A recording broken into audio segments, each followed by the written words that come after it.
Bom, para o segundo painel do dia no MacroDay 2025, Desenvolvimento da Infraestrutura, eu tenho a honra de convidar ao palco Renan Filho, ministro dos Transportes, Silvio Costa Filho, ministro dos Portos e Aeroportos, e para a moderação, Lucas Marchiori, do time de Research do BTG Pactual.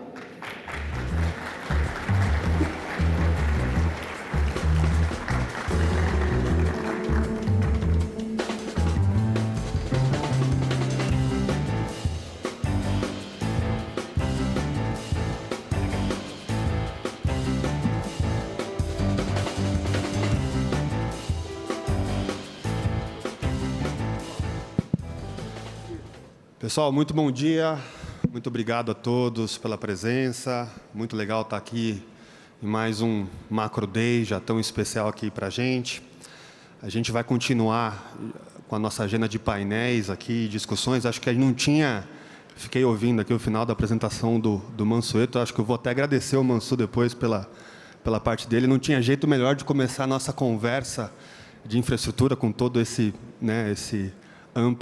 ampla descrição que o Mansu fez dos desenvolvimentos dos últimos anos. Em nome do BTG, agradeço a presença dos dois ministros, ministro Silvio Costa, ministro Renan Filho, obrigado pelo deslocamento, pela paciência com o trânsito de São Paulo para chegar aqui no Morumbi, um dia desafiador, falando em gargalos de logística, né? Deixa eu começar, talvez, com um tópico que eu acho que aborda aí as duas pastas, e até para a gente se atualizar na última lista de projetos, acho que talvez seria legal a gente debater um pouco justamente isso que o Mansueto falou, essa lista de projetos que está sendo implementada, desenvolvida, habilitada para a infraestrutura, são duas pastas vitais, então acho que seria legal vocês, de certa forma, apresentarem um pouco o projeto desses já 4 anos aí, né, na pasta de infraestrutura. Talvez, ministro Renan Filho, se o senhor quiser começar, depois eu passo aqui para o ministro Silvio Costa, por favor. Bom dia. Olha, queria saudar o Lucas, agradecer pela oportunidade, saudar o BTG, parabenizar por mais um MacroDay. Eu acho que é um bom momento para a gente discutir um pouco o Brasil. Acompanhei de perto aqui a palestra do ministro Haddad, mas eu queria, antes de falar do pipeline de projetos lá do Ministério dos Transportes, só dizer uma coisa simples, que até anteriormente a discussão que Mansueto e Haddad fizeram aqui, dos fundamentos da economia, do que fazer, eu acredito que antes disso há uma agenda política. E houve muitas escolhas mundo afora nas últimas eleições. Mas, inegavelmente, comparando com a agenda dos Estados Unidos, com a agenda que vive a União Europeia, com muito mais dificuldades do que a agenda que vive a Argentina, aqui do lado, que há um tempinho atrás era a vedete aqui de São Paulo, a agenda que vive a África, a agenda que vive a Ásia. Eu acredito que a mais equilibrada é essa agenda que foi apresentada aqui pelo ministro Fernando Haddad. Uma agenda que reconhece dificuldades, mas que tem caminho. Talvez não na velocidade em algumas áreas que todos nós concordemos com o nível da velocidade, mas o Brasil tem um caminho. E o Brasil é hoje muito mais sólido do que os nossos vizinhos. Então, o mundo está enfrentando tarifaço de várias maneiras. A gente enfrentou tarifaço com aumento de exportação. Aquilo que a gente produz tem um diferencial muito grande, então eu sou um grande otimista, eu acho que o Brasil tem tudo para dar certo com pequenos ajustes, e eu acho que o governo tem força institucional e capacidade política para conduzir a agenda. Então, queria colocar isso, porque foi só para fazer uma conexão com a agenda da infraestrutura.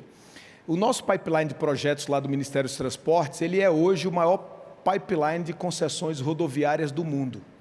Isso é muito significativo num país como o Brasil, porque a gente tinha um pipeline pequenininho, historicamente. Desde que começamos a fazer concessões rodoviárias no Brasil, tínhamos feito, historicamente, 24, de 96 até 2022.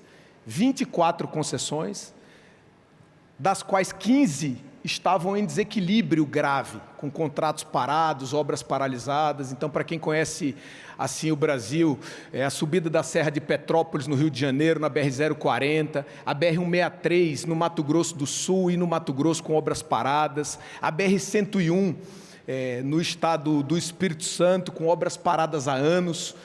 Aqui a Fernão Dias, em São Paulo, 381, contrato sem obras, numa das rodovias mais importantes do Brasil, que liga São Paulo a Belo Horizonte. Então, hoje a gente tem um pipeline muito robusto. No primeiro ano do governo do presidente Lula, como haviam poucos projetos, nós fizemos 2 concessões. No segundo ano, fizemos 7. No terceiro ano, que é esse, vamos fazer 12 concessões rodoviárias, chegando aí aproximadamente 21 no governo, e no ano que vem vamos fazer entre 10 e 15 para encerrar o governo com 35 concessões rodoviárias contra, como disse, 24 de 96 até 2022. Então é um ambiente de segurança, de confiabilidade. Só uma comparação entre governos, o governo passado, do presidente Bolsonaro, que dizia ter capacidade de atrair investimento do mercado, dialogar, fez apenas 6 concessões. Fez uma no primeiro ano, uma no segundo e uma no terceiro ano. E no último ano fez 3 concessões. Então fez 6 contra 35 concessões que estão sendo realizadas agora. Além disso, eles fizeram 6 com 2 ganhadores apenas, grosso modo, Eco Rodovias ou CCR. Agora, nós fizemos essas concessões que falei, já estamos com aproximadamente 16 realizadas, com 14 ganhadores diferentes. 14 ganhadores diferentes. Fundos de investimento, novas empresas entrantes, voltamos a receber investimento internacional da Vansi, que é uma das maiores operadoras de concessão do mundo, de maneira que essa carteira ela é sólida, robusta, atrai investimento porque tem bons projetos, porque garante rentabilidade ao investidor. Ninguém atrai o investimento sem garantir rentabilidade ao investidor. Tudo isso com transparência e com segurança. O mesmo na área ferroviária, que está passando por uma transformação muito grande. Nós revimos as renovações antecipadas, trazendo novos investimentos para o Brasil. Ainda nessa semana, ministro Silvio, eu estava aqui em Aparecida, entregando um viaduto ferroviário. Parece uma obra simples, mas Aparecida recebe 10 milhões de visitantes por ano. É uma cidade que tem 35 mil habitantes residentes. Recebe 10 milhões de visitantes por ano. Para visitar a Basílica de Aparecida, a padroeira do Brasil, as pessoas tinham que atravessar em nível uma ferrovia. Em nível. Nos últimos 10 anos tinham acontecido 20 acidentes ferroviários. A maior parte deles, atropelamento de pedestre, mas também choque com outros veículos. Então, esse tipo de obra é uma obra fundamental, um investimento de aproximadamente 80 milhões de reais, que encerrou o conflito do veículo com o trem e do trem também com os pedestres, porque foi feita uma passarela. Isso é em São Paulo, no coração econômico do país. Então, são obras muito relevantes. Estamos viabilizando o Ferroanel, só para dar um exemplo. É uma obra fundamental para tirar o tráfego de trem carregado de minério do centro de São Paulo, que passa ainda hoje por aqui, está numa discussão avançada. Então, a gente tem hoje uma carteira muito arrojada, que eu convido a todos a conhecer. O próprio BTG tem participado aí dos leilões na B3 e vários outros representantes do mercado de capitais, e no Brasil a gente tem hoje uma agenda que destaca o país internacionalmente, atrai investimento e ajuda a economia a avançar, e não é diferente da agenda do ministro Silvio Costa Filho, que pode falar um pouco sobre ela. Por favor, ministro. Lucas, primeiro eu quero cumprimentar a todos aqui presentes, quero cumprimentar o nosso André Esteves, cumprimentar o nosso Mansueto, em nome de todos que fazem o BTG Pactual, cumprimentar o amigo Isaac Sidney, presidente da FEBRABAN, em nome dele cumprimentar a todas as autoridades aqui presentes, a imprensa brasileira, dizer, Lucas, da alegria de poder participar desse debate, desse encontro, para a gente poder, ao lado do ministro Renan, do ministro Haddad, conversar um pouco sobre a agenda do desenvolvimento do Brasil. Eu tenho colocado isso em Brasília, que eu penso que a agenda do ajuste fiscal, responsabilidade com o fiscal, isso não é uma bandeira da direita, da esquerda, do centro. Isso é cláusula pétrea. Isso tem que ser um compromisso dessa nova geração que procura fazer a boa política do país, porque só através da agenda fiscal é que nós vamos ter o equilíbrio das contas públicas, e isso vai dar previsibilidade a quem quer investir no nosso Brasil. Segundo, Lucas, é importante também que nós façamos uma reflexão. Eu lembro, ministro Renan, quando eu assumi o ministério, uma das primeiras visitas que eu fiz foi aqui a São Paulo, conversando com o mercado financeiro, porque eu sou da tese de que quem ouve erra menos, e é muito bom procurar ouvir. E eu lembro, certa feita, alguém me disse, mas Silvio, o governo do PT, do presidente Lula, ele tem preconceito com quem produz, tem preconceito com a iniciativa privada, e não é verdade. Está aqui o nosso ministro Furlan. Quando a gente pega o histórico do Brasil, o melhor ano das concessões do Brasil tinha sido no ano de 2004, governo do presidente Lula. Quando a gente analisa qual foi o melhor ano nesses últimos anos agora, foi o ano de 2024. Foi o maior volume de concessões da história do Brasil. Concessões em rodovias, em ferrovias, petróleo e gás, portos, aeroportos, hidrovias, saneamento básico. Então, tudo isso é fundamental para o desenvolvimento do Brasil. E é importante, a gente estar vivendo um momento de reflexão sobre a democracia brasileira, de fortalecimento das nossas instituições.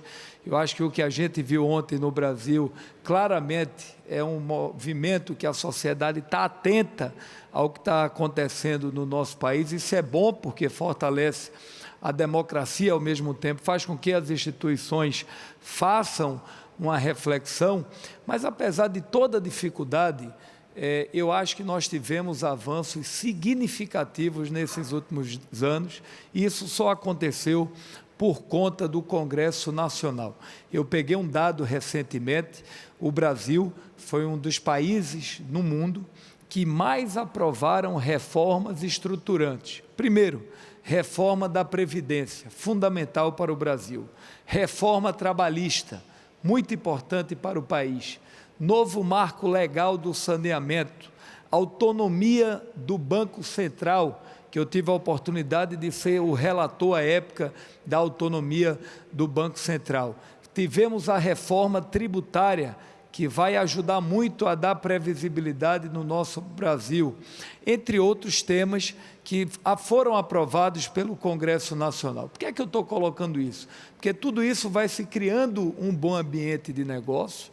O Brasil hoje é um dos principais players mundial, tem segurança jurídica, segurança institucional, bons projetos, e a gente está tendo um movimento do mundo que cabe uma reflexão que vai ajudar muito o Brasil, que está havendo um pouco uma anti-americanização.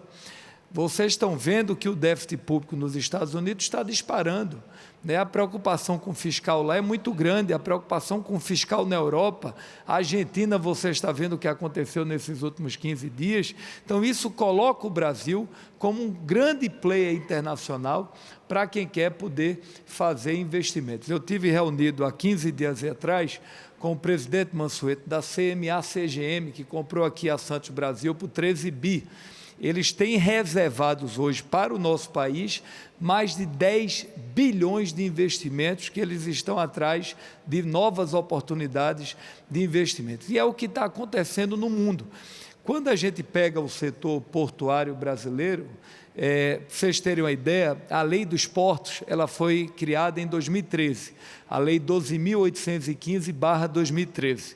De 2013 até 2022, nós tivemos 40 leilões no Brasil com investimentos de 6 bi.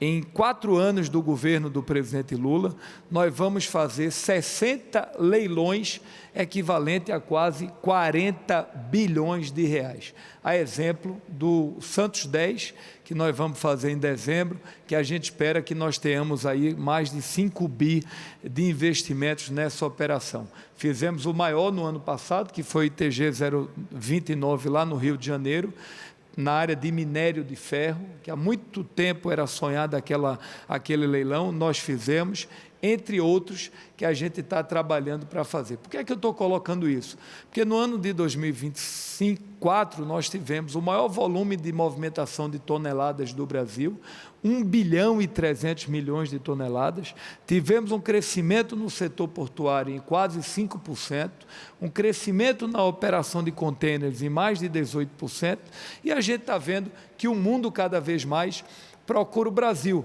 para investimentos, para agronegócio, proteína animal, minério, entre outras operações como fertilizantes. Então, eu nunca estive tão confiante com o momento que nós estamos vivendo no setor portuário brasileiro. Então, a gente está fazendo grandes investimentos públicos e privados no setor portuário, buscando novos agentes econômicos que queiram prover investimentos no Brasil. Então, eu estou muito confiante, né, no país. O Brasil, esse ano, vai terminar o ano por 3 anos consecutivos, crescendo uma média de 3% do PIB, a inflação controlada, o aumento na renda.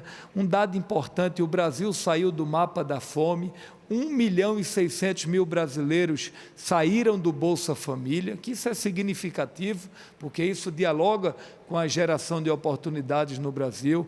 A gente está tendo crescimento no setor de serviços em 3%, o turismo batendo recorde, crescimento de mais de 10% no turismo brasileiro, o turismo internacional crescendo 15%. Por que é que eu estou colocando isso? Porque se a gente fizer o dever de casa no fiscal e nós perseguirmos essa agenda cada vez mais, esse país, como diz minha filha Mansueto, vai bombar, e a nossa geração, a minha geração, a geração do nosso ministro Renan, tem muita responsabilidade com o futuro que está colocado. Então, eu estou animado, confiante, e acho que as coisas começam cada vez mais a dar certo. Esqueça que você é de direita ou de esquerda. Se você fechar os olhos e ver o que está acontecendo no Brasil, esqueça que seja Lula, digamos que seja um caba de direita que sente aqui, feche os olhos, bom, eu estou no governo de direita. O cara ia estar por aí elogiando o Brasil, falando de todas as conquistas. Então, acho que é isso que cabe uma reflexão,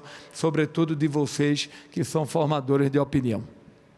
Obrigado, ministros. Acho que infraestrutura nem precisa fechar o olho, é só olhar aí para o que está saindo de projeto. E eu gostei muito da expressão que o ministro Haddad colocou, né? Os problemas, muitas vezes a gente sabe quais são, né? Muito mais essa predisposição dessa conversa dos diferentes agentes, né? O regulatório, o privado, o público.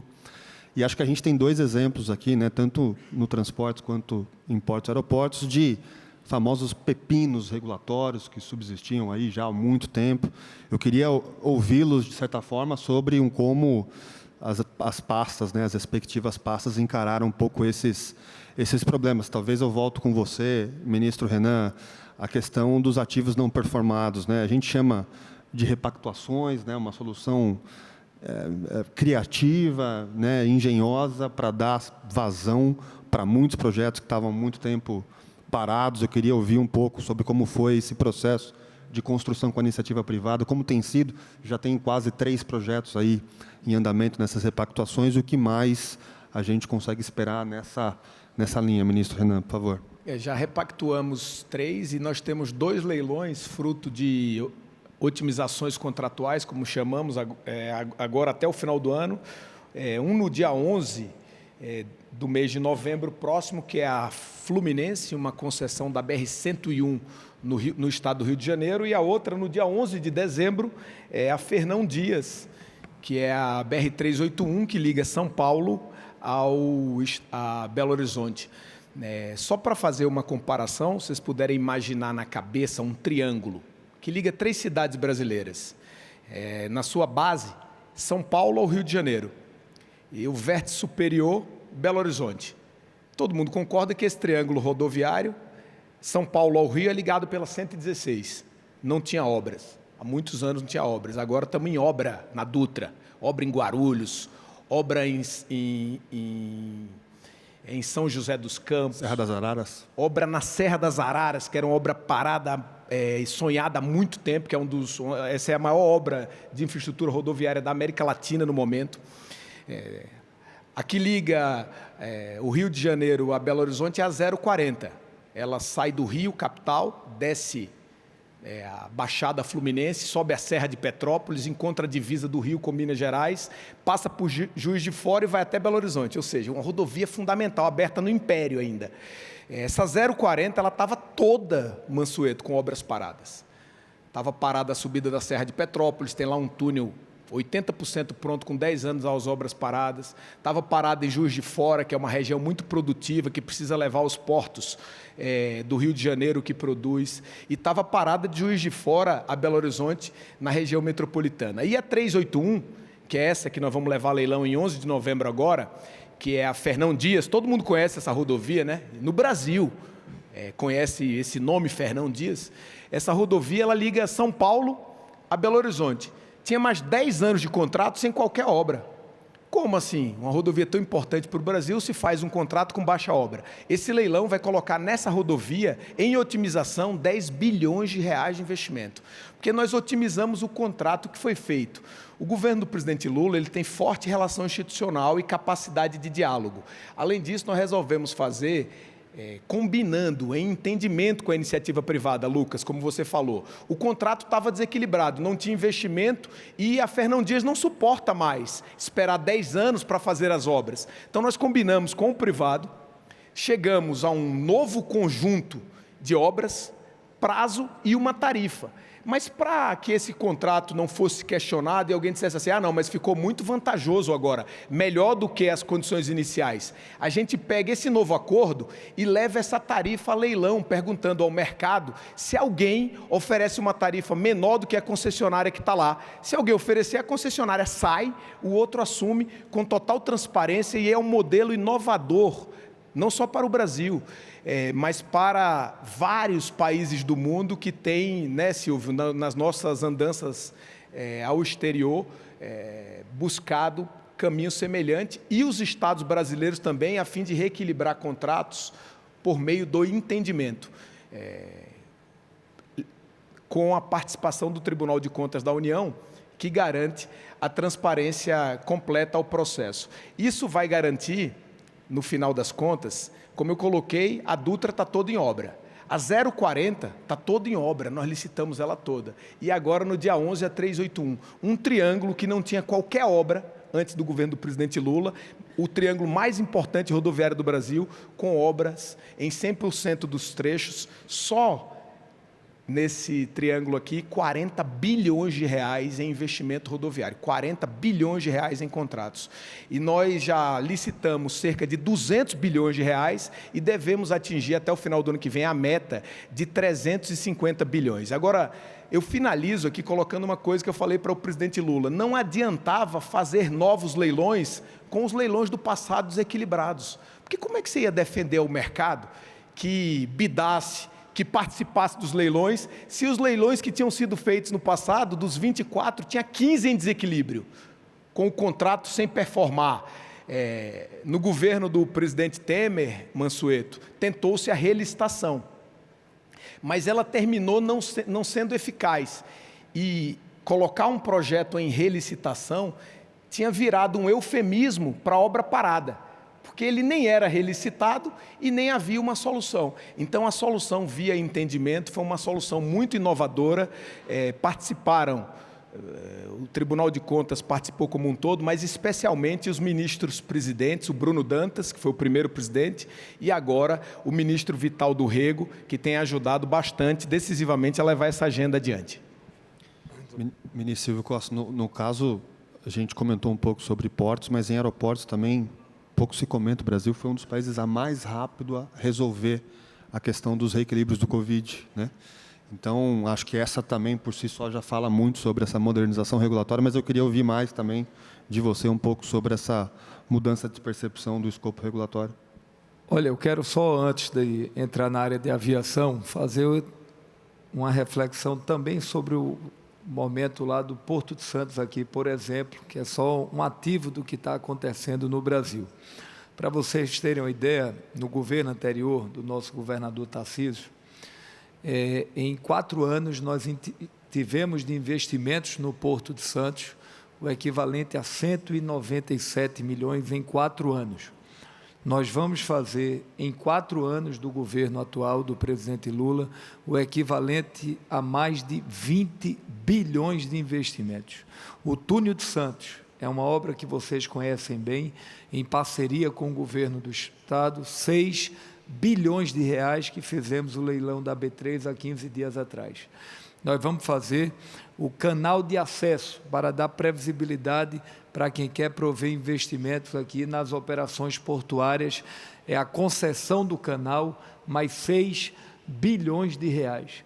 Nós vamos fazer o Santos 10, que é esse grande leilão que nós faremos em dezembro, mais 5 bilhões de reais, entre outras obras de infraestrutura que a gente está fazendo nesse porto, que representa mais de 30% na nossa corrente de exportação e importação, além de todos os investimentos privados que estão acontecendo no Porto de Santos. Em relação à aviação, a gente tem trabalhado muito para a estruturação da aviação brasileira. Para vocês terem uma ideia, é uma prioridade nossa desde o primeiro momento a gente poder fortalecer as concessões no Brasil.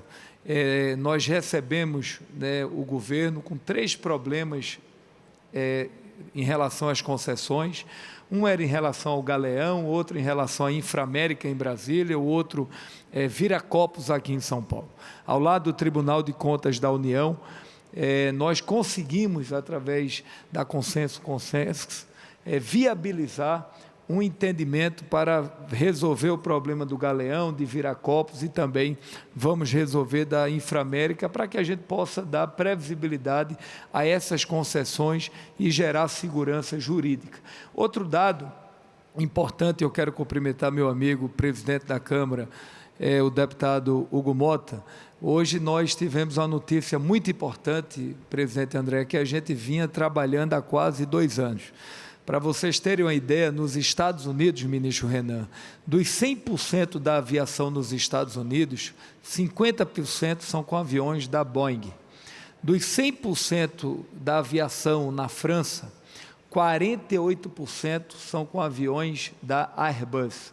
No Brasil, dos 100% da nossa aviação, apenas 12% são com aviões da Embraer. Então, nós criamos o FENAC, que é um programa que traz uma nova linha de crédito, a primeira linha de crédito para a aviação brasileira, e a partir daí, hoje, a Latam anunciou a compra de até 74 novos aviões, que vai fortalecer a aviação brasileira, criando novos destinos, novas rotas, ampliando a nossa rota com a América do Sul.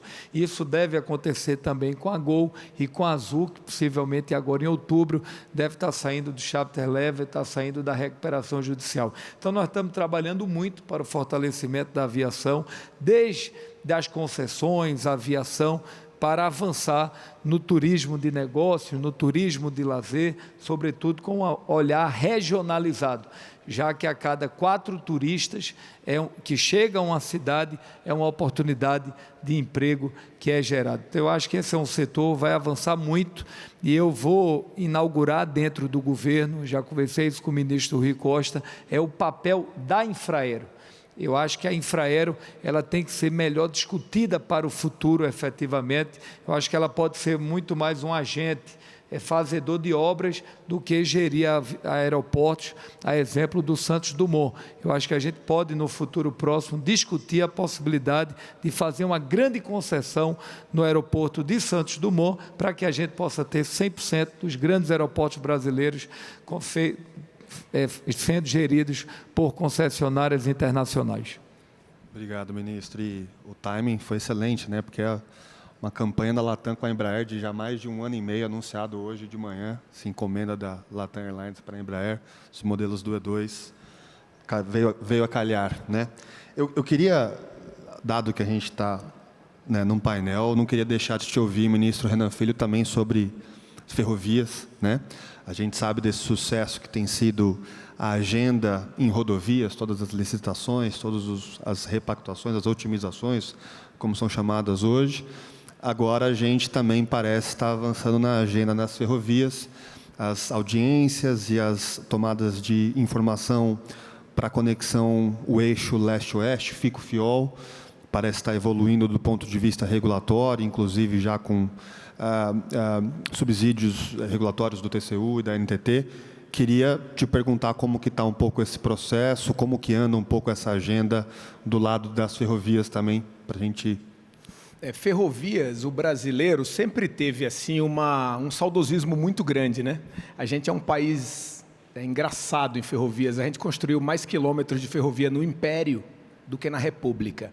Isso é uma coisa impensada, talvez tenha sido a única coisa que a gente construiu mais no Império do que na República, tenha sido ferrovias. Mas assim, a pergunta é por quê? Dois motivos. Primeiro que no Império, ferrovia não precisava concorrer com automóvel. Então, isso já dava a ela um bom diferencial competitivo. E segundo, é que o Brasil ele é um país litorâneo. E fazer ferrovia apenas no litoral, você concorre também com a navegação e com a cabotagem. Isso dificulta mais. Só que de uns tempos para cá, esse país passou a produzir carga pesada no Brasil central. E também no sul do país, na parte mais central dos estados, não somente no litoral. Isso garantiu um avanço ferroviário. Nós aí concluímos a Norte-Sul, foi muito importante. A malha paulista e a malha da MRS, elas estão recebendo muitos investimentos com as otimizações das renovações antecipadas, né? A Rumo vai fazer aí muitos investimentos em São Paulo, a MRS também. Nós estamos construindo com a Vale a FICO, que é uma ligação do Brasil Central, do Mato Grosso com a Norte-Sul. Estamos construindo o corredor Fiol, no sul da Bahia. Também é muito importante essa ferrovia, que no futuro vai virar a leste-oeste, para junto com a Norte-Sul a gente fazer no Brasil uma cruz ferroviária estruturante para ligar as outras ferrovias a elas. Além disso, estamos com obras avançadas na Transnordestina, tanto no Piauí quanto no Ceará. Hoje tem 5.000 trabalhadores lá nessa obra, uma das maiores obras lineares do Brasil. E agora, em outubro, vamos publicar o edital de licitação para o trecho de Pernambuco, Silvio, o ministro Silvio, que é pernambucano, que é também uma obra muito importante. E depois ligar a Transnordestina, a Norte-Sul também, para a gente promover no Brasil competição entre portos. No Brasil, um porto que tem acesso ferroviário, ele é quase que um porto premiado. Porque, por exemplo, assim, a Sul, que é um dos maiores portos do país, não tem acesso ferroviário. E isso dificulta muito para ele. Então, assim, a agenda ferroviária, ela também está em máxima histórica de investimentos. Nós vamos lançar aí editais no mercado no ano de 26, com o corredor Fico-Fiol. Estamos discutindo, como eu disse, o Ferroanel. Estamos discutindo o Anel Ferroviário do Sudeste, que é também uma obra muito importante do ponto de vista ferroviário, porque a ferrovia da MRS, eu falava que o minério corta São Paulo, e é muito ruim para a MRS, mas é ruim especialmente para o paulistano, que tem que conflitar diariamente com o trem por aqui.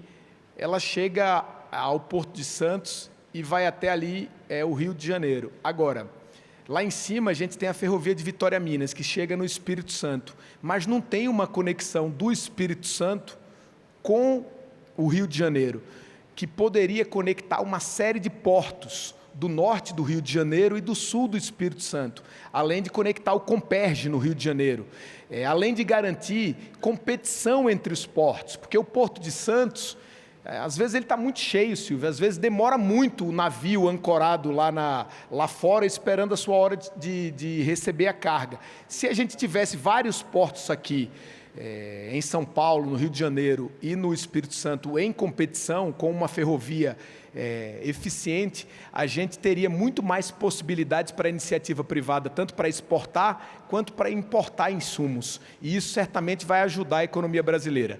Só para colocar 2 dados para dar um pouco de curiosidade a essa participação, às vezes a gente discute a infraestrutura, o crescimento dos portos, de ferrovia, de rodovias no Brasil. Vamos falar só de soja, um dos principais produtos da nossa balança comercial. O Brasil, só o que cresceu em soja, cresceu da produção de um ano para o outro. Se fosse um país, o crescimento seria o 4º maior produtor do mundo. De um ano para o outro, Mansueto, só o crescimento. O Mato Grosso, se fosse um país sozinho, seria o segundo maior produtor do mundo, só atrás dos Estados Unidos e do Brasil, né? Mas se ele fosse um país, ele seria o segundo. Então, esse tipo de coisa mostra a dificuldade e o desafio da nossa infraestrutura, que é pressionada ano a ano.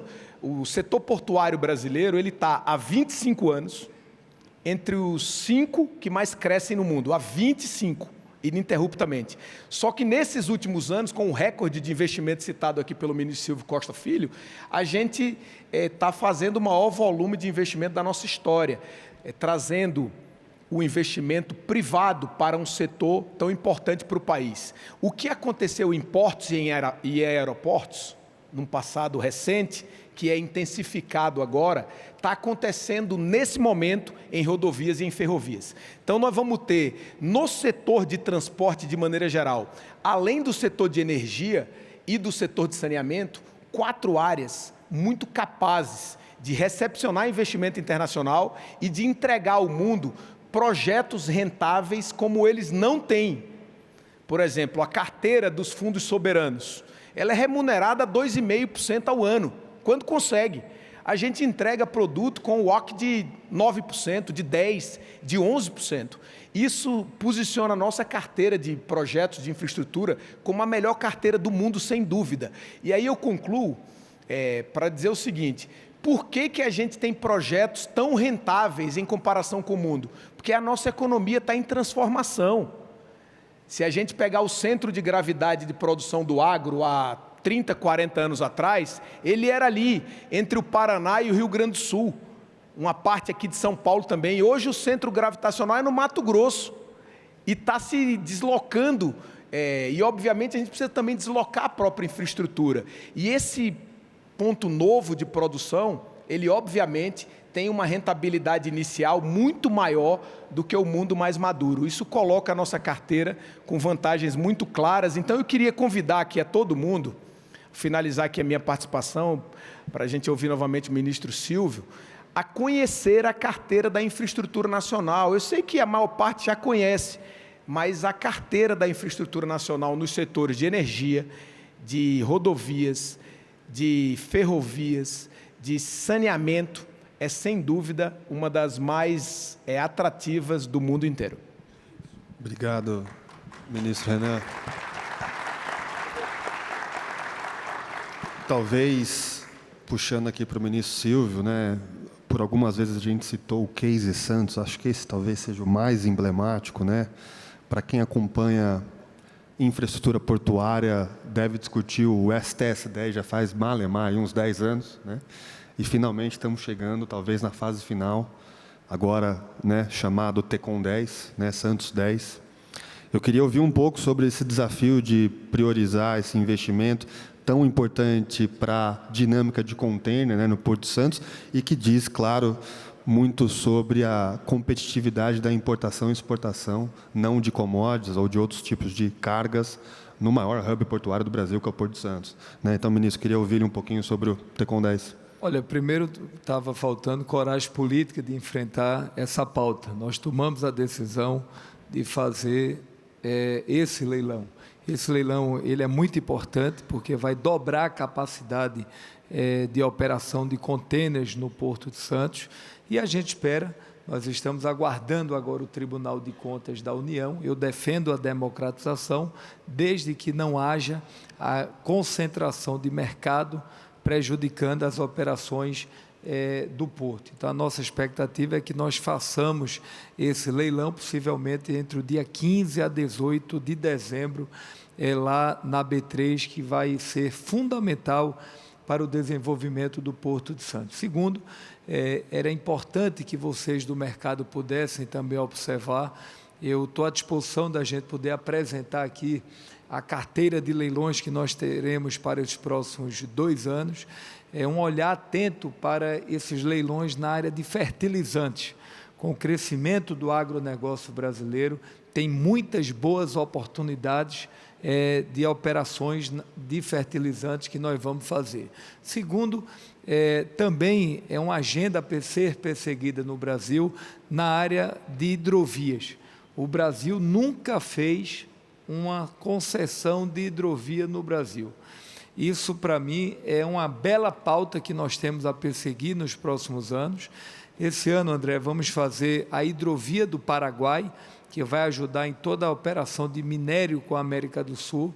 Depois nós vamos fazer a hidrovia do Tocantins, nós vamos fazer a hidrovia do São Francisco, vamos fazer a hidrovia do Matopiba para pegar toda aquela região para ajudar no desenvolvimento do agro. Por quê?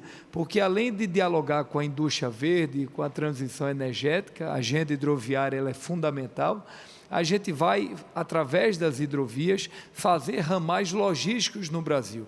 Rodovia, ferrovia, hidrovia, isso vai reduzir em quase 40% o custo das operações no Brasil, na hora que o transporte vai pela agenda hidroviária. Isso significa ampliar cada vez mais a competitividade do Brasil. Então, eu acho que a gente tem uma bela oportunidade também de investimentos na área hidroviária brasileira. Eu estou muito confiante com o momento que a gente está vivendo. A gente tem essa bela oportunidade de concessões e leilões na área do setor portuário. Nós estamos avançando bem na área da aviação. Anunciamos recentemente investimentos no aeroporto de Congonhas, 2 bilhões de investimentos da ENA, que vai acelerar a carteira de investimentos. Resolvemos, ao lado do TCU, a situação de Viracopos. Guarulhos vai fazer investimentos de mais de 1,5 bilhão. E, recentemente, nós anunciamos, Mansueto, o programa Investe Mais Aeroportos. Que programa é esse? Esse programa dialoga com o Parque Aeroportuário Brasileiro, onde a gente tem cada aeroporto hoje, ele não é apenas um hub de origem e destino para você pegar a sua passagem. Hoje não. Hoje eles se transformaram em hubs de desenvolvimento nos estados e nas cidades. Então, além do aeroporto, a gente está fazendo agora no parque aeroportuário, nós estamos através do Investe Mais Aeroportos, que ampliamos através da portaria 93 o prazo para quem quer investir nos aeroportos, para investir em shoppings, investir em escolas, investir em hotéis, investir em terminais de cargas, porque a gente está tendo um grande crescimento nas exportações, também importações no volume aeroportuário do Brasil. Então, esse programa Investe Mais Aeroportos, eu acho que cabe depois vocês fazerem uma reflexão e conhecerem mais esse programa, que eu acho que pode ter aí uma bela oportunidade de investimentos. E dizer que o primeiro jornal que leio diariamente é o Valor Econômico. 00:30 eu já estava lendo a capa do Valor, e Esteves e Ometo aí investindo aí mais de 10 bi na Cosan. Muito feliz aí, Ometo. Parabéns aí, André, por isso. Isso é muito importante para o Brasil, e que você possa analisar de fato essa carteira. Nós viemos mesmo aqui, eu e o Renan, falamos com o presidente Lula, foi apresentar essa carteira de investimentos aqui para o BTG Pactual, que não é apenas um ativo do Brasil, mas vocês hoje são um ativo do mundo, e o povo brasileiro deve muito a vocês, e vamos juntos sonhar com um Brasil mais justo, mais solidário, mais humano, um Estado mais inteligente e de mais oportunidades para o povo brasileiro. Parabéns a vocês. Senhores, a gente já atingiu o limite do horário. Eu queria de novo agradecer a presença dos dois ministros, ministro Renan Filho e ministro Silvio Costa. A todos, obrigado pela atenção. A gente segue com a nossa agenda do Macro Day. A todos, um ótimo evento. Obrigado.